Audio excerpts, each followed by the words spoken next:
Ang dilim.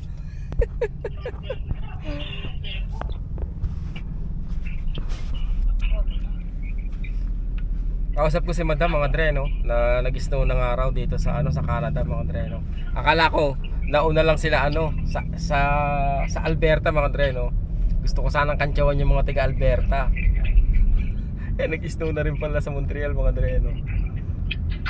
Ang aga. Masyado pang maaga, kumbaga parang kailan lang mga dre, di ba? March, nagpapala pa ba ng snow? April. Tapos ngayon, sa bagay, karaniwan yung ganyan mga treno, babagsak ng isang beses, tapos matagal uli bago umulit. Hanggang sa talagang yung winter na talaga mga treno. Lungkot na naman sa Canada mga treno. Parang Friday, punta na kami ni Joy. Friday pupunta kayo saan? Lang. Magpa-change tire? Mag-change tire. Tsaka pa rust proof. Oo. May ano pala mga dreno. Ata ng Saturday. Hindi naman nila i-rust proof yun ng pag umulan. Pag na rust proof na, okay lang umulan.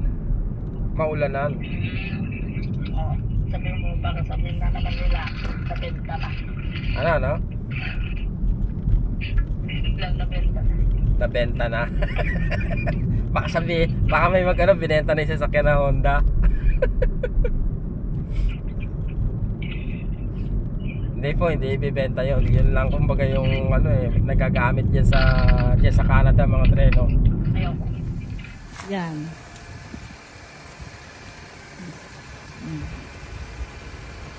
Yan yung sasakyan namin.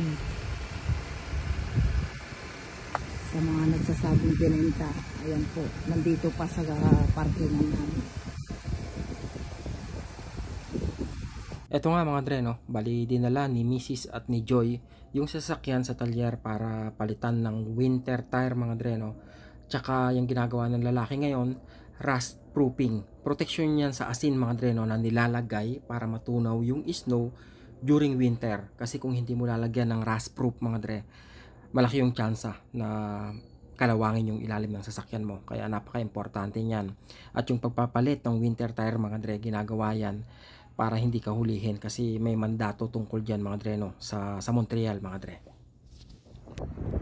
Mga dre, ito nang sasakyan ni Jovi. Ayan, hindi pa nakakabit yung yung ano ba to? Yung plate number niya. Ayan. Ayan.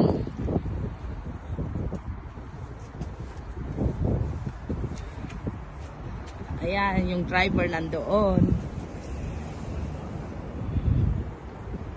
New toy. Yeah. So, New toy. Yeah. yeah, I hope it's okay. Yeah. Ay, Jonah. Subago na. Yeah. Subaru. Subago na. Subago. Yan, mga dre. Yung loan. Wala tayong pang Yeah. New utang. Yeah. Ganon talaga. Alam mo yung kulay niya magandang tignan mo, it's not white. It's crystal white. See? Yeah. Tignan mo. Parang Okay shiny. lang. Yeah. Eto na naman tayo mga dre, no? Full tank uli. Sir, full tank sir. Yes sir. Yung lang, ano ba to? Premium sir? Hindi, itong 91. 91. Okay na sir, thank you. Pero gamitin muna natin yung points card natin. Napaka-importante niya mga dre, no?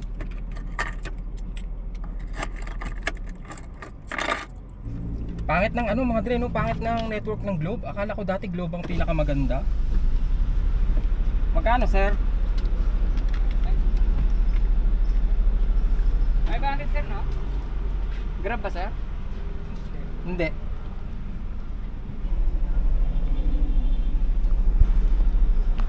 Walang ganyan sa Canada.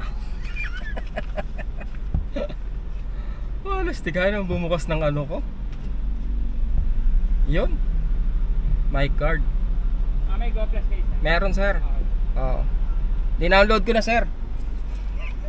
Sayang din mga Andre, no? 1 liter, 1 peso per liter discount on fuel, on Shell fuel save, valid until 1/15/2024.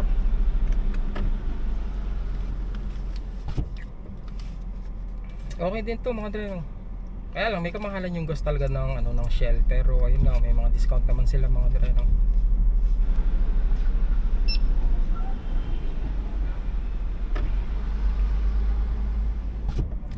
Mga dre, sa nagtatanong tungkol sa ano, sa sabi niya paano daw yung ano, yung deductibles ko, yung ginagastos ko rito sa pagba-vlog mga dre, no? Ano ko po, iniipon ko yung resibo kasi ipapile ko pa rin mga dre, no? Kumbaga kahit nandito ako, ano kasama pa rin yun kaya i-convert mo na lang pag ano, pag ipapile mo na, lalo na ngayon mga dre, malapit na naman yung ano, tax season.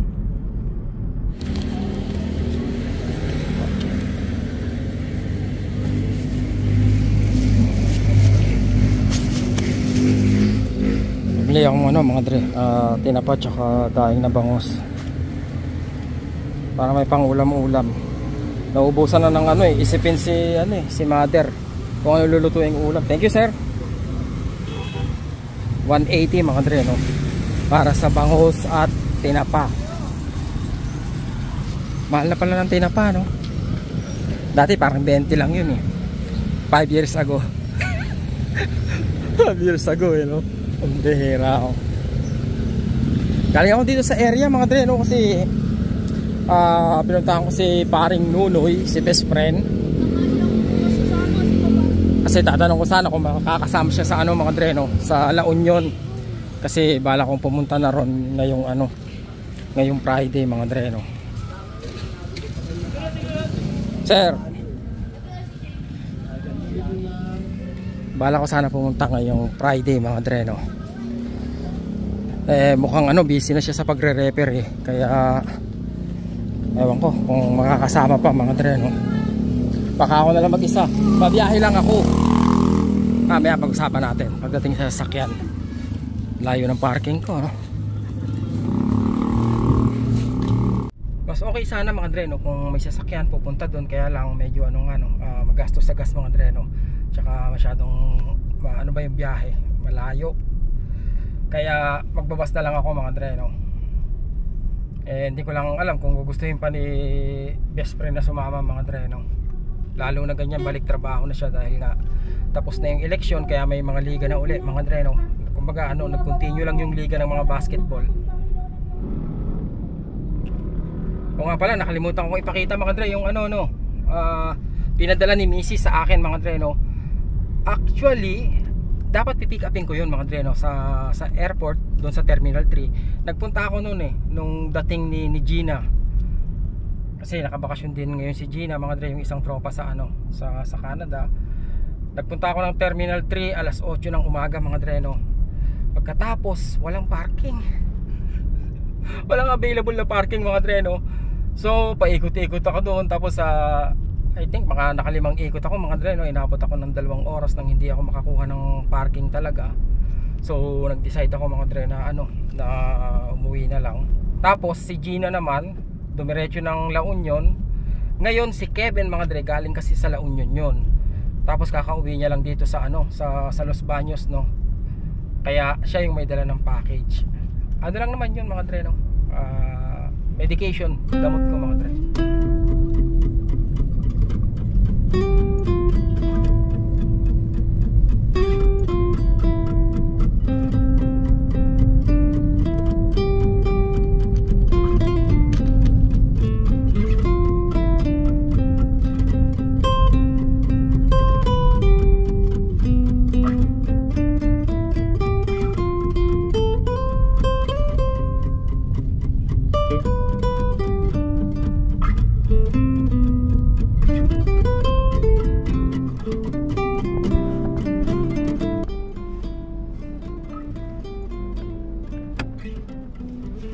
Pupunta ako ng SM mga dre, SM Palapala. Susunduin ko si Rain kasi siya mga dre, no. Nag-enroll nga siya dun sa A1 driving school para sa theory.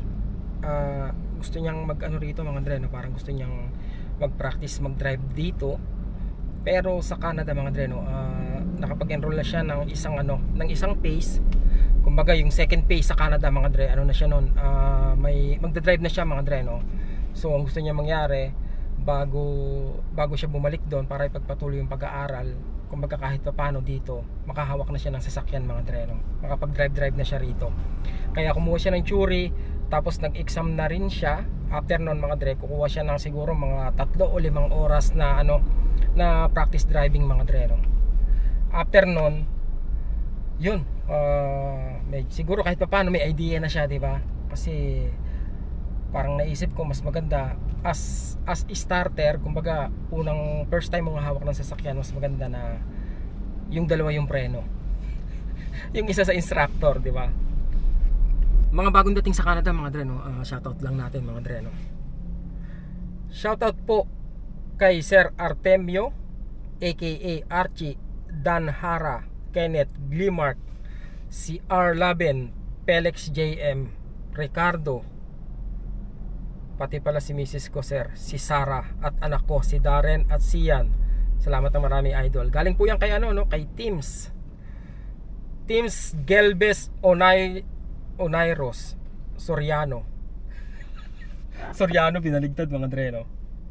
Thank you mga dre, at good luck sa mga bagong dating sa Canada. At especially ngayon mga dre, no, parating na yung winter. Nako po, yun ang nakakalungkot mga dre, no. Parang naalala ko lang mga dre, no, yung nakaraang taon, yung pasagsagan ng mga snowstorm, di ba, yung makakapal na snow, nagpapala, parang ganun. Parang hindi ko alam kung may pasasalamat somehow na wala na yung trabaho na yun sa akin, di ba. Pero hindi ko umawari mga dre, no, kung anong mararamdaman ko na taglamig na naman sa Canada mga dre, no.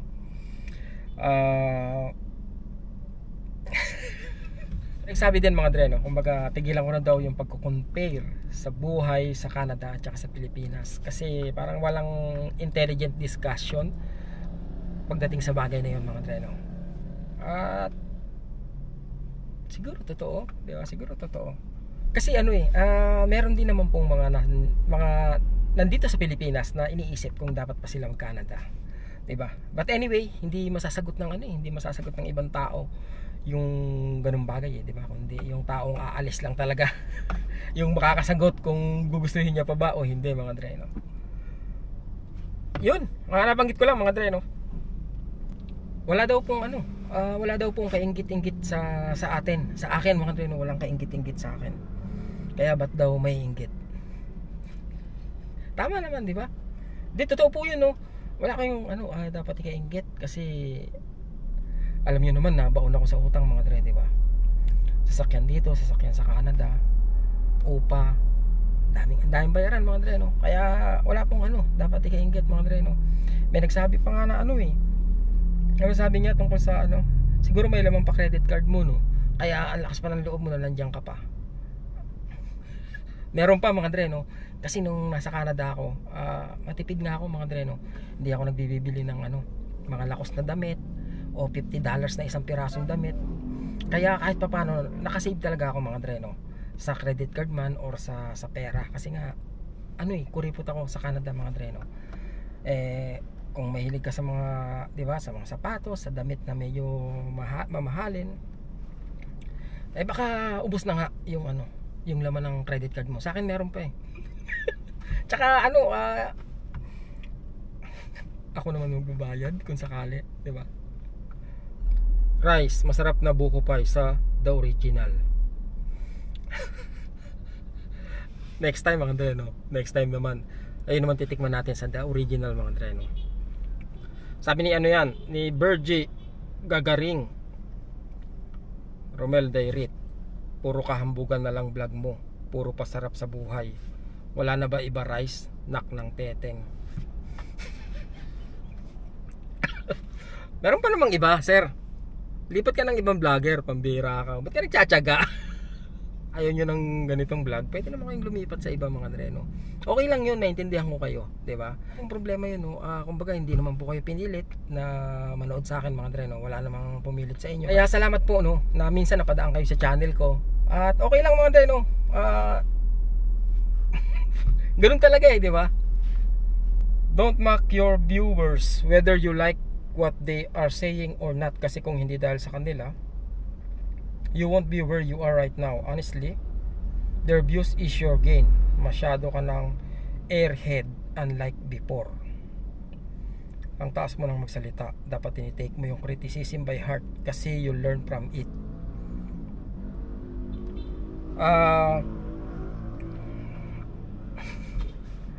Criticism, opinion okay po eh. Nire-respeto ko po yung opinion.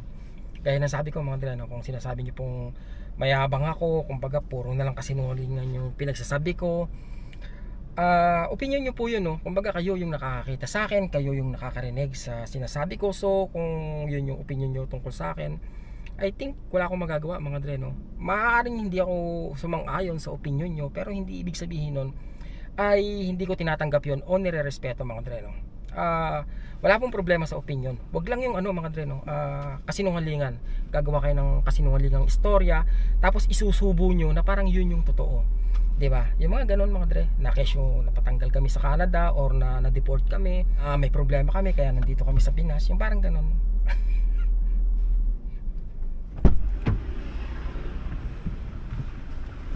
Ano nangyari? Lakasan mo rin. Wala naman. Ganun Okay naman. Chinek pa yung exam nyo? Oo. Ilang oras yung theory nyo? 15 hours yun. 15 hours? So Oo. bukas pa uli? Meron ulit bukas, last day. Okay. Kada exam, kada tapos may exam. Bukas last exam. Magkano kayo binayaran mo rin para sa theory? 1,000. 1,000 para sa theory. Ang mura dito mga dre ng driving. Pasensya na kayo mga dre, hindi ko maiwasan minsan na pag kumbaga makapagbanggit ba sa Canada, sa Pinas. Kasi sa Canada po nasa $1,000 na yung pag-aaral ng driving. At bukod pa ron, mahaba mga dre, 1 taon mahigit. Mga dre, ito pala yung pinadala sa akin. Ito yung kinuha ko yung mga gamot ko mga dre, no? Yung gamot ko sa allergy. Kasi meron akong prescription nito mga dre for 1 year. Magkano lang yung 3 gamot na to mga dre, no? $5 o 8. Kaya pinakuha ko kay Mrs. Tapos eto pinadala ko sa ulo. Yan. Just an hour more. What's the rush?